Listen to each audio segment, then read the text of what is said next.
হযরত আসিয়া রাদিয়াল্লাহু তাআলা আনহু, যিনি ছিলেন ফেরাউনের স্ত্রী, তিনি এমন এক মহিষী নারী ছিলেন যিনি ফেরাউনের সকল জুলুম ও অত্যাচারের মাধ্যমেও তার ঈমানের উপর অটল ছিলেন।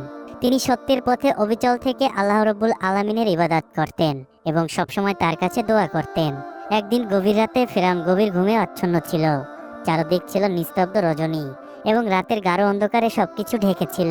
এই সুবর্ণ সুযোগ দেখে হযরত আসিয়া রাদিয়াল্লাহু তাআলা আনহা অত্যন্ত সতর্কতার সাথে উঠলেন এবং আল্লাহ রাব্বুল আলামিনের ইবাদতে মগ্ন হলেন। অনেকক্ষণ ধরে তিনি পূর্ণ হৃদয় ও সত্যিকারের ইখলাসের সাথে আল্লাহর ইবাদত করতে থাকলেন। তারপর তিনি দুই হাত তুলে কান্নার সাথে আল্লাহ তাআলার কাছে দোয়া শুরু করলেন। তিনি বললেন, হে আল্লাহ রাব্বুল আলামিন, এই দুনিয়ায় যা কিছু ঘটছে সবই তোমার ইচ্ছায় ঘটছে। তোমার অনুমতি ছাড়া কিছুই সম্ভব নয়। হে আমার মালিক, আমার স্বামীকে হেদায়েত দাও। সে অজ্ঞতার কারণে নিজেকে খোদা বলে মনে করছে, নিরীহ মানুষের উপর জুলুম করছে। তার হৃদয়কে পরিশুদ্ধ করে দাও। তাকে এমন জ্ঞান দাও যা তার চোখ খুলে দেবে। হে আল্লাহ, তাকে তার ভুলের জন্য অনুতপ্ত করাও। আমরা সবাই তোমার সৃষ্টি। আমাকে ক্ষমা করো এবং সঠিক পথে চলার তৌফিক দান করো। আসিয়া ধীরে ধীরে নিজের জন্য, স্বামীর জন্য এবং সমগ্র মানবজাতির জন্য আল্লাহ তাআলার কাছে দোয়া করেছিলেন। কাঁদতে কাঁদতে তিনি তার হৃদয়ে ব্যথা প্রকাশ করেছিলেন। কিন্তু হঠাৎ তার এই কান্নার শব্দ ফেরাউনের কানে পৌঁছে গেল। সে তৎক্ষণাৎ জেগে উঠল এবং আসিয়ার কিছু কথা শুনে ফেলল। যখন সে দেখল আসিয়া আল্লাহ তাআলার কাছে সাহায্য প্রার্থনা করছে, তখন সে রাগে ফেটে পড়ল। সে গর্জন করে বলল, হে আসিয়া, তুমি এখন সীমা অতিক্রম করছো। তুমি আমার দেওয়া রুটি খাও, আমার দেওয়া কাপড় পরো, আমার প্রাসাদে থাকো, তবু আমার ইবাদত ছেড়ে অন্য কাউকে খোদা মানছো। আমি তোমাকে বারবার সতর্ক করেছিলাম, কিন্তু তুমি আমার কোনো কথার মূল্য দাওনি। বলো, কেন এমন করলে? হযরত আসিয়া অত্যন্ত নরম ও ভালোবাসাপূর্ণ কণ্ঠে বললেন, হে আমার স্বামী, আমি তোমার বিশ্বস্ত স্ত্রী। আমার কর্তব্য হলো তোমার সেবা করা এবং সবসময় তোমার কল্যাণ কামনা করা। আমি আল্লাহ তাআলার কাছে দোয়া করি যেন তিনি তোমাকে দুনিয়া ও আখিরাতে নিরাপদে রাখেন। আমি কখনোই তোমার ক্ষতি চাই না। কিন্তু ফেরাউনের রাগ আরো বেড়ে গেল। সে বলল, তোমার এই কথাগুলো শোনার কোনো শখ নেই আমার। আমি তোমার এই আচরণে খুবই ক্ষুব্ধ এবং আর সহ্য করতে পারছি না। এটা আমার শেষ সতর্কবাণী। এরপর যদি আমি তোমার মুখে মুসার খোদার নাম শুনি, তবে পরিণাম খুবই ভয়াবহ হবে। হযরত আসিয়া অত্যন্ত শান্তভাবে ও বুদ্ধিমত্তার সাথে বললেন, হে আমার স্বামী, তুমি মিশরের সবচেয়ে বড় বাদশা। এখানকার জনগণ তোমার আদেশ মেনে চলে। শক্তি ও বুদ্ধিতে তোমার কোনো প্রতিদ্বন্দ্বী নেই। কিন্তু তবুও তুমি এমন অজ্ঞতা করছো কেন? তুমি জানো যে এই পুরো বিশ্বের একমাত্র মালিক হলেন আল্লাহ রাব্বুল আলামিন। তবুও তুমি নিজেকে খোদা বলছো কেন? যদি তুমি সত্যি খোদা হতে, তবে তুমি কি একটি ছোট মশা বা মাছি তৈরি করতে পারতে না? যখন তুমি একটি সামান্য পোকাও তৈরি করতে পারো না, তখন কিভাবে খোদা হতে পারো? দেখো, সূর্য, চাঁদ, তারা, উঁচু পাহাড়, গাছপালা, এই সবই আল্লাহর কুদরতের তৈরি। তুমি কি এর মধ্যে কিছুই তৈরি করতে পারো? না, পারো না। তবে তুমি কোন যুক্তিতে নিজেকে খোদা মনে করছো? তুমি শুধু তোমার ক্ষমতা ও শক্তির জোরেই এই মিথ্যা দাবি করছো যে তুমি খোদা। কিন্তু সত্যি বলো, আমার কথা কি ভুল? হযরত আসিয়া রাদিয়াল্লাহু তাআলা আনহার এই কথা শুনে ফিরআউন রাগে গর্জে উঠল এবং চিৎকার করে বলল, হে বিশ্বাসঘাতক নারী, তোমার সাহস কি করে হলো আমার চোখে চোখ রেখে এমন কথা বলার? তুমি এত বড় সাহস কি করে পেলে? আমাকে তুমি প্রশ্ন করছো? তুমি কি জানো না আমার আইন কতটা কঠোর ও নির্মম? এখন আমি সব বুঝে গিয়েছি। তুমি আর মূসা দুজনেই আমার বিরুদ্ধে ষড়যন্ত্র করছো। তোমাদের দুজনের উদ্দেশ্য একটাই, আমাকে খোদা মানতে অস্বীকার করা। তুমি আমার স্ত্রী হয়েও আমার আইনকে প্রত্যাখ্যান করছো, আমাকে অপমান করছো। তোমার পরিণাম খুব ভয়ঙ্কর হবে। এখন তোমার বাঁচার কোনো পথ নেই। এই বলে ফিরআউন রাগে ফুঁসতে ফুঁসতে সেখান থেকে চলে গেল। কিন্তু ঠিক তখনই একটি গুরুত্বপূর্ণ ঘটনা ঘটল। হযরত মূসা আলাইহিস সালাম ফিরআউনের এক রাঁধুনিকে হত্যা করলেন এবং মাদায়েনের দিকে রওনা হয়ে গেলেন। যখন ফিরআউন এই খবর পেল, তখন সে মূসাকে সর্বত্র খুঁজতে আদেশ দিল। কিন্তু শত চেষ্টা করেও মূসাকে খুঁজে পাওয়া গেল না। ফিরআউন উদ্বিগ্ন ও অস্থির হয়ে পড়ল। সেই রাতে সে হযরত আসিয়াকে ধমক দিয়ে ফিরআউন প্রাসাদ থেকে বের হয়ে গেল। কয়েকদিন কেটে গেল, কিন্তু ফিরআউন প্রাসাদে ফিরল না। তারপর একদিন হাসি মুখে ফিরআউন তার কক্ষে এলো এবং আসিয়াকে বলল, হে আসিয়া, সেদিন আমি তোমার কথা শুনে রাগে চটে গিয়েছিলাম এবং তোমাকে সতর্ক করে গিয়েছিলাম। কিন্তু পরে আমি ভেবেছিলাম হয়তো আমার তোমাকে এমন ধমকানো উচিত হয়নি। আমি খুবই লজ্জিত এবং দুঃখিত। হযরত আসিয়া খুব নরমভাবে বললেন, হে আমার প্রিয় স্বামী, এত লজ্জিত হওয়ার কিছুই নেই। তুমি আমার স্বামী। আমাকে ধমকানোর অধিকার শুধু তোমারই রয়েছে। তবে আমি এটাই বলতে চাই যে আমার ঈমান ও আমার নীতি কোনো হুমকির দিক দিয়ে টলানো যাবে না। আমি মৃত্যুকে ভয় করি না, কারণ আমার একমাত্র ভরসা হলেন আল্লাহ রাব্বুল আলামিন। ফিরআউন বলল, ঠিক আছে, আমি তোমাকে একটি প্রশ্ন করতে চাই। সত্যি করে বলো, মুসা এখন কোথায়? হযরত আসিয়া রাদিয়াল্লাহু তাআলা আনহু বললেন, আমি জানি না, তুমি বলো তোমার কি মনে হয়? আমি জানি না। মুসার কি কোনো সমস্যা হয়েছে? ফিরআউন তখন বলল, না, আমার সৈন্যদের পক্ষ থেকে তার কোনো সমস্যা নেই, কিন্তু কয়েকদিন ধরে কোথাও তাকে পাওয়া যাচ্ছে না। হযরত আসিয়া বললেন, দেখো, মুসা একজন বুদ্ধিমান ও প্রাপ্তবয়স্ক মানুষ। তার জ্ঞান ও বুদ্ধিশক্তি অনেক বেড়ে গিয়েছে। সে ভালোভাবে জানে কি সঠিক আর কি ভুল। ফিরআউন জিজ্ঞাসা করলো, তুমি কি বলতে চাও? সে আমার সাথে দেখা করলে আমি তাকে মেরে ফেলতাম? হযরত আসিয়া সহজভাবে উত্তর দিল, এটা তুমিই ভালো জানো। তুমি কি করতে চাও? ফিরআউন বলল, আমার সবচেয়ে বড় দুঃখ একটাই যে তুমি আমার স্ত্রী হয়েও আমাকে খোদা মানতে অস্বীকার করছো। মিশরের সবাই আমাকে খোদা মানে, কিন্তু তুমি একমাত্র যে আমাকে খোদা মানো না। আমি এই দেশের বাদশা, আমাকেই সব জুলুম ও ইনসাফের সিদ্ধান্ত নিতে হবে। কিছুদিন আগে মুসা আমার এক রাধুনীকে হত্যা করে পালিয়ে গিয়েছে। যদি আমি তার হিসাব না করি, তবে আমার জনগণ আমার সম্পর্কে কি ভাববে? হযরত আসিয়া বললেন, যদি আমি তোমার এই প্রশ্নের উত্তর দেই, তবে তুমি কি বলতে পারো যে তুমি এখন পর্যন্ত কতজন নিরীহ বনি ইসরায়েলের শিশুদেরকে হত্যা করেছো? তুমি কি কখনো নিজের এই অপরাধের হিসাব করেছো? তুমি শুধু একজন জ্যোতিষীর কথা বিশ্বাস করে হাজার হাজার নিরীহ শিশুর প্রাণ নিয়েছো। এটা কি জুলুম নয়? এই জুলুমের কি কোনো হিসাব হবে না? ফিরআউন রাগে কাঁপতে কাঁপতে বলল, আমি ভেবেছিলাম আজ আমি তোমার উপর রাগ করব না, কিন্তু তুমি আবারও আমাকে উত্তেজিত করেছো। শোনো, আমি আমার ইলাহি দাবির মাধ্যমে মানুষের হৃদয়ে আমার রাজত্ব বজায় রাখতে চাই। আমি শেষবারের মতো বলছি, আমাকে খোদা মানো, নইলে পরিণাম খুব ভয়ঙ্কর হবে। হযরত আসিয়া অত্যন্ত শান্তি ও সাহসের সাথে বললেন, আমিও তোমাকে শেষবারের মতো বলছি, আমি শুধুমাত্র আল্লাহ রাব্বুল আলামিনকেই খোদা মানি। আমি তারই ইবাদত করি, তার উপরেই ঈমান রাখি। তাই তুমিও তোমার এই মিথ্যে খোদা দাবি থেকে তওবা করো এবং সত্যিকারের মালিকের উপর ঈমান আনো।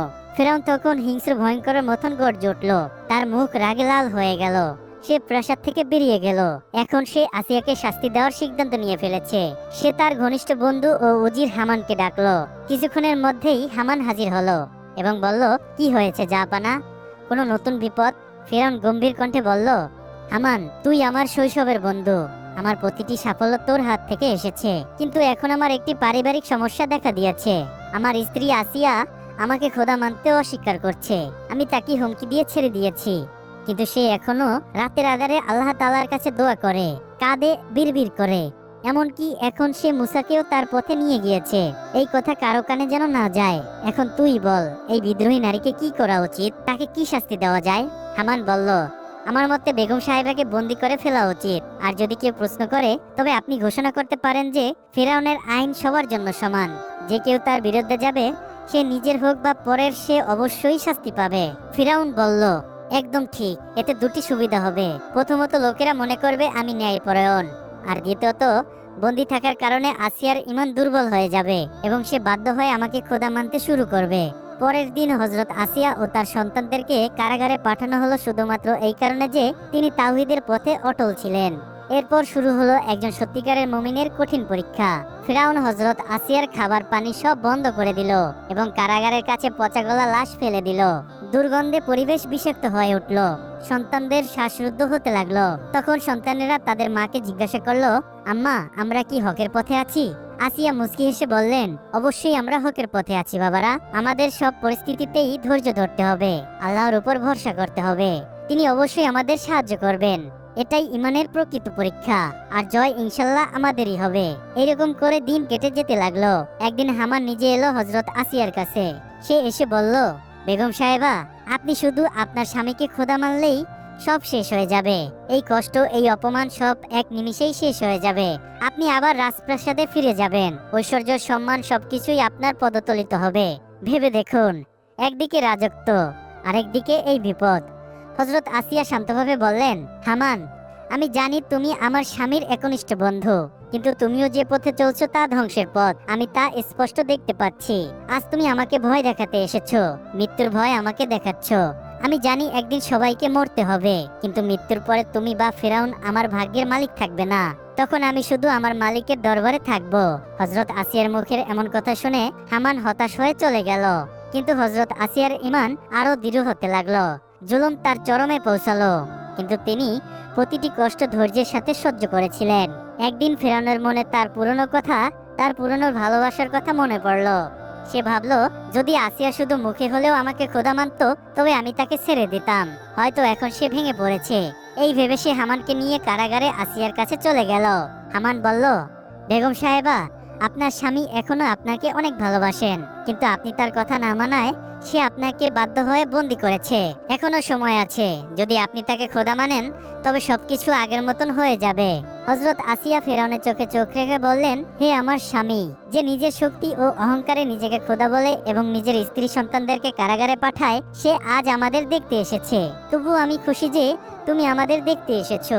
ফেরাউন বলল, আসিয়া, তুমি আমার প্রথম স্ত্রী। আমি আমার জীবনের শুরুটা তোমার সাথে করেছি। তুমি জানো আমি তোমাকে কতটা ভালোবাসি। তবু আমি তোমাকে কেন বন্দি করেছি তাও তুমি জানো। আমার আর কোনো পথ খোলা নেই। আমি তোমাকে শেষবারের মতন বলছি, শুধু মুখে হলেও আমাকে আল্লাহ মানো, আমাকে খোদা মানো। আমি তোমাকে এখনই মুক্ত করে দেব। কিন্তু হযরত আসিয়া রাদিয়াল্লাহু তাআলা আনহার ঈমান আরো দৃঢ় হয়েছিল। তিনি নির্ভয়ে বললেন, দেখো, তুমি ফিরআউন হতে পারবে, কিন্তু আমার আল্লাহ কখনোই হতে পারবে না। তুমি সাধারণ মানুষের মতোই একজন সৃষ্টি মানুষ। তোমারও মা বাবা আছে, তুমিও ক্ষুধার্ত হও, তুমিও ঘুমাও। কিছু মূর্খ লোক তোমাকে আল্লাহ বলতে পারে, কিন্তু আমি কখনোই তোমাকে খোদা মানতে পারি না। এমনকি আমার প্রাণ গেলেও আমি মিথ্যা কথা বলবো না। আমি আবারও বলছি, তোমার এই মিথ্যা দাবি ছেড়ে দাও। এবার সত্যিকারের হৃদয় থেকে লা ইলাহা ইল্লাল্লাহ বলো। আমি খুশি মনে তোমাকে বরণ করব। কিন্তু যদি তুমি তা না করো, তুমি মনে রেখো, আখিরাতে তোমার উপর কঠিন শাস্তি হবে। এই কথা শুনে ফিরআউনের মুখ রাগে লাল হয়ে গেল। সে চিৎকার করে বলল, হামান, এখন আরো বেশি বাড়াবাড়ি হয়েছে। এটাই আমাদের শেষ চেষ্টা ছিল। এখন স্পষ্ট যে এই নারী কখনো আমার কথা মানবে না। যাও, সারা রাজ্যে ঘোষণা করে দাও, কাল খোলা ময়দানে সবার সামনে এই বিশ্বাসঘাতক নারীকে কঠিন শাস্তি দেওয়া হবে, এবং এই শাস্তি খুব ভয়ানক হবে। মিশরের সমস্ত মানুষ দেখবে ফিরআউনকে আল্লাহ না মানার পরিণাম কি হয়। এই কথা শুনে হযরত আসিয়া বুঝে গেলেন যে পরের দিনটি হয়তো তার শেষ দিন হবে। তিনি নিজেকে মানসিকভাবে প্রস্তুত করলেন। রাত কেটে গেল, সকালের আলো ছড়িয়ে পড়ল। আজ সেই দিন, যে দিন একজন সত্যিকারের ইমানের সবচেয়ে বড় পরীক্ষা হতে চলেছে। খোলা মাঠে ইনসাফ হতে চলেছে। হযরত আসিয়া ও তার নিরীহ সন্তানদের জন্য শহরের প্রতিটি কোণ থেকে খোলা মাঠে ইনসাফ হতে চলেছে। হযরত আসিয়া ও তার নিরীহ সন্তানদের জন্য শহরের প্রতিটি কোণ থেকে মানুষ এসেছে। শিশু, বৃদ্ধ, নারী, পুরুষ সবাই জড়ো হয়েছে সেখানে। হযরত আসিয়া ও তার সন্তানদের বন্দী করে মাঠে আনা হলো। পরিবেশ ভয়ঙ্কর, সবাই শ্বাস বন্ধ করে দেখছে এখানে এখন কি হবে। তখন ফেরাউন ও তার উজবেরা সেখানে পৌঁছালো।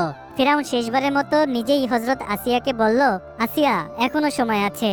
আমি তোমাকে আরেকবার বলছি, তুমি কি আমাকে আল্লাহ মানতে প্রস্তুত? হযরত আসিয়া মুস্কি হেসে পূর্ণ আত্মবিশ্বাসের সাথে বললেন, আমি শুধুমাত্র আল্লাহ রাব্বুল আলামিনের উপর ঈমান রাখি। আর আমিও তোমাকে শেষবারের মতো বলছি, তুমিও আমার মালিককে তোমার মালিক হিসেবে গ্রহণ করো। ফেরাউন গর্জে উঠে বলল, আসিয়া, তুমি কি জানো কার সামনে এই কথা বলছো? আমি কে তা কি তুমি বুঝো? আসিয়া আবার মুচকি হেসে বললেন, হ্যাঁ, খুব ভালো করেই জানি। তুমি আর আমি দুজনেই আল্লাহর সৃষ্টির মানুষ। ফেরাউন আবার বলল, তোমার এখনো সময় আছে।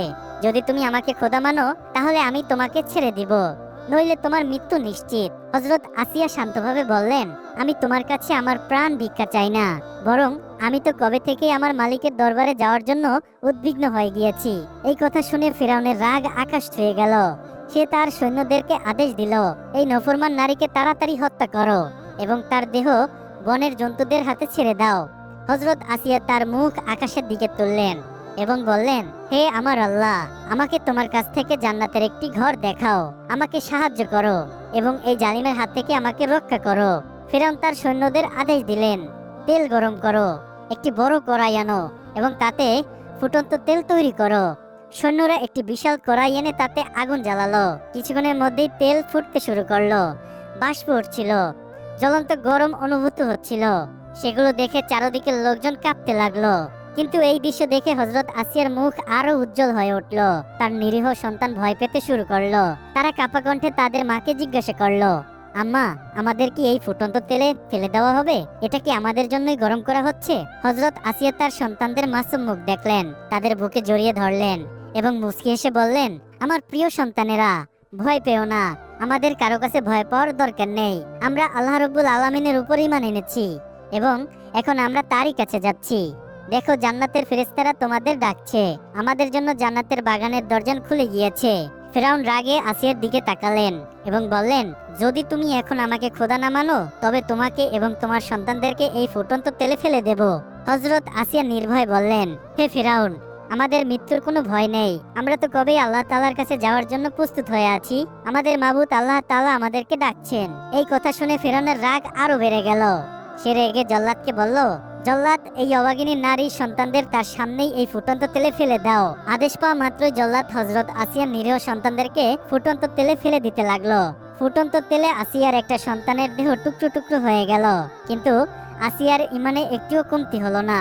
এখন শুধু একটি ক্ষুদ্র শিশু বাকি ছিল। সে তার মায়ের সাথে লেপ্টে গেল, যেন সে বুঝতে পারলো এখন তার পালা। জল্লাদ তাকে মায়ের কাছ থেকে আলাদা করার চেষ্টা করতে লাগলো, কিন্তু সে মাসুম শিশু তার মায়ের কাছে লেপ্টে থাকলো। এই দৃশ্য দেখে ফিরআউন এগিয়ে এলো। সেই ক্ষুদ্র শিশু ভেবেছিল হয়তো ফিরআউন তাকে বাঁচাবে, কিন্তু সে জানতো না যে ফিরআউন একটি পাষাণ হৃদয়ের জালিম। তার বুকে রহম নেই, তার বুকে কোনো মায়া নেই। ফিরআউন সেই শিশুকে নিজের হাতে তুলে নির্মমভাবে ফুটন্ত তেলে ফেলে দিল। কিন্তু এত কিছুর পরেও হযরত আসিয়া রাদিয়াল্লাহু তাআলা আনহার মুখে ঈমানের আলো আরো উজ্জ্বল হয়ে উঠল। ফিরআউন চিৎকার করে বলল, আসিয়া, এখন তোমার পালা। আমি তোমাকে আবারও বলছি, তুমি আমাকে খোদা মেনে নাও। হযরত আসিয়া নির্ভয়ে বললেন, কখনোই না। আমি তোমাকে আমার ইলাহি ভাববই না। কোনো বুদ্ধিমান মানুষ তোমার পশুর মতন আচরণ দেখে বলতে পারে না যে তুমি খোদা। তুমি একজন জালিম, একজন খুনি বাদশা। যা করার তাই করো। আমি তোমাকে কখনোই খোদা বলে মানব না। আমার এই দুনিয়ায় বেঁচে থাকার কোনো ইচ্ছাই নেই। আমি তো আমার রবের কাছে যাওয়ার জন্য একেবারেই তৈরি হয়ে আছি। তখন ফিরআউনের হৃদয়ে ভয় ঢুকে গেল। সে ভাবতে লাগলো, যদি এই নারী আরো বেশি সময় বেঁচে থাকে তবে তার এই উজ্জ্বল ঈমান মানুষকে বিপদে নিয়ে যাবে। সে জল্লাদের দিকে তাকিয়ে চিৎকার করে বলল, জল্লাদ, দুনিয়াকে দেখিয়ে দাও ফিরআউন তার আইনের ব্যাপারে কতটা কঠোর ও নির্মম। মানুষ জানুক আমি আমার স্ত্রীকেও আইনের সামনে ছাড় দেই না। আর দেরি করো না, আসিয়াকে শাস্তি দাও। জল্লাদ এগিয়ে এলো। হযরত আসিয়ার বুক, পাঁজর, হাত পা এবং কপালে গরম লোহার শিক লাগিয়ে দিল। দেহ জ্বলতে লাগলো। ব্যথা সীমা অতিক্রম হয়ে গেল। কিন্তু এই কষ্টের মধ্যেও হযরত আসিয়া রাদিয়াল্লাহু তাআলা আনহু জিহ্বায় ছিল শুধু একটি দোয়া, হে আমার রব, হে আমার মালিক, আমার পরওয়ারদিগার, আমাকে এই জালিমের হাত থেকে মুক্তি দাও এবং আমার জন্য জান্নাতের একটি ঘর তৈরি করো। এই কথা শুনে ফিরআউন অহংকার করে বলল, এখন বলো, আমি বড় না আল্লাহ বড়? হযরত আসিয়া নির্ভয়ে বললেন, আমার আল্লাহই সবচেয়ে বড়।